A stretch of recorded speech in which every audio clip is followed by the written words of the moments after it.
Altro upgrade, passo dalle mie amate Shimano XC7, che ormai sono finite, alla S-Works Recon da mountain bike. Quindi partiamo da zero con una scarpa nuova con Andrea, dal posizionamento delle tacchette alle solette, tutto quello che c'è da fare quando si cambia scarpa, che sia da mountain bike come in questo caso o da strada. Da cosa si parte? Partiamo dalla posizione tanto preliminare della tacchetta, quindi cerchiamo di prendere un riferimento sulla scarpa vecchia per quanto riguarda la posizione avanti e indietro della tacchetta interna e esterna. Dopodiché, una volta che calzi la scarpa, valutiamo se la posizione che andiamo a riportare è corretta e facciamo i piccoli aggiustamenti del caso. Ti faccio una domanda, così come quando completi, diciamo, un lavoro su una bici, hai una scheda completa con tutte le informazioni sulle posizioni, sulle misure e così via. Anche per quanto riguarda le scarpe, dai dei riferimenti Per quanto con delle riguarda le schede. scarpe, tendenzialmente si prende la misura sulla singola scarpa, quindi io tendo a prendere la misura dalla punta, Sì, in quanto quella dal tallone può essere influenzata molte volte anche dalla costruzione della scarpa. esattamente. E quindi una volta che ho questa misura ho già un'idea. Per il resto delle misure in realtà diventa molto difficile valutare. Nelle parti della mountain bike chiaramente è un po' più semplice in quanto l'orientamento è un po' meno importante rispetto a quelli da strada perché c'è sempre un gioco piuttosto ampio.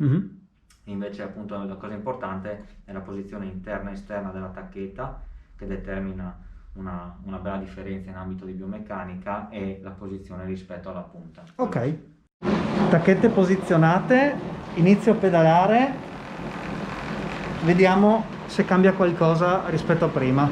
La scarpa nuova in teoria dovrebbe un po' anche aiutarmi nel discorso della dinamica con la caviglia.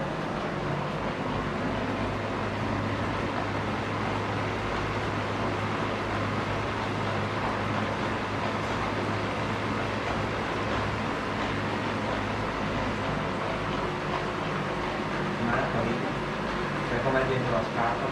No, mi sento molto più rigido, cioè molto più attaccato alla bici in tutta questa zona qua, che trovo sia una cosa positiva. Forse è un po' più accentuato il momento in cui c'è come una zona d'ombra qua sul ginocchio, che sono sempre un po' instabile, diciamo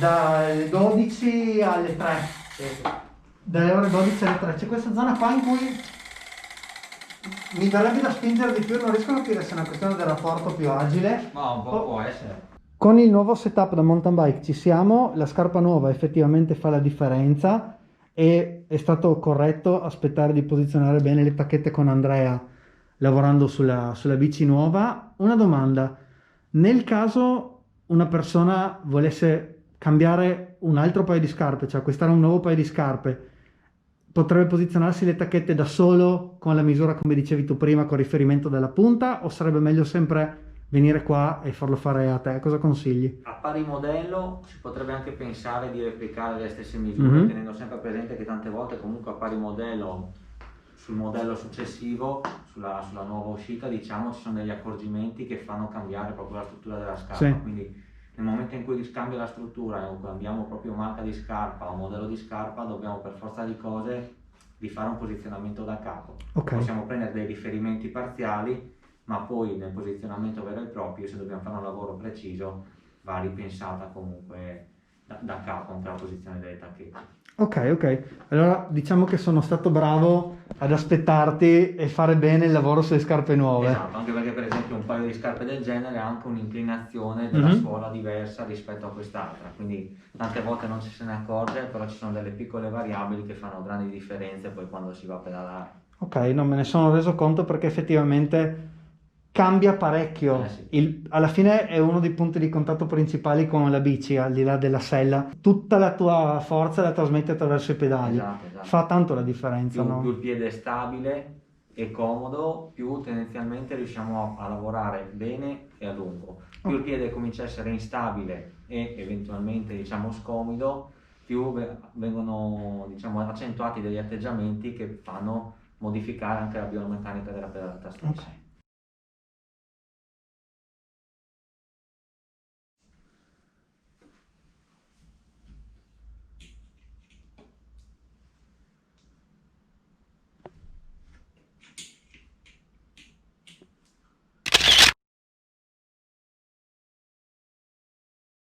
scarpe nuove fatte, lavoro sulla bici fatto. Grazie Andrea. Prego. Ti chiedo solo un dettaglio, che è un'informazione importante. Spiega bene i pacchetti per la consulenza biomeccanica, come funzionano. La biomeccanica è un pacchetto, diciamo, unico.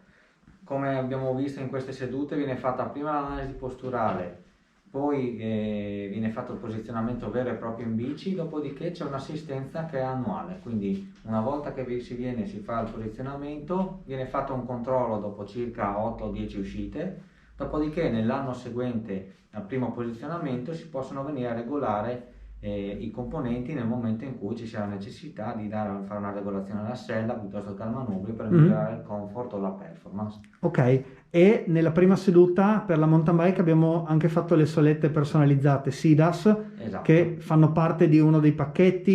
Quello è un pacchetto a parte, viene effettuato nel momento in cui uno voglia migliorare l'appoggio del piede all'interno della scarpa, perché come abbiamo visto migliora la superficie d'appoggio all'interno della scarpa, quindi tutti i formicoli eccetera vengono molte volte risolti da queste solette. Posso testimoniarlo, assolutamente fa la differenza. E questi sono un pacchetto a parte che di norma viene attaccato al posizionamento classico.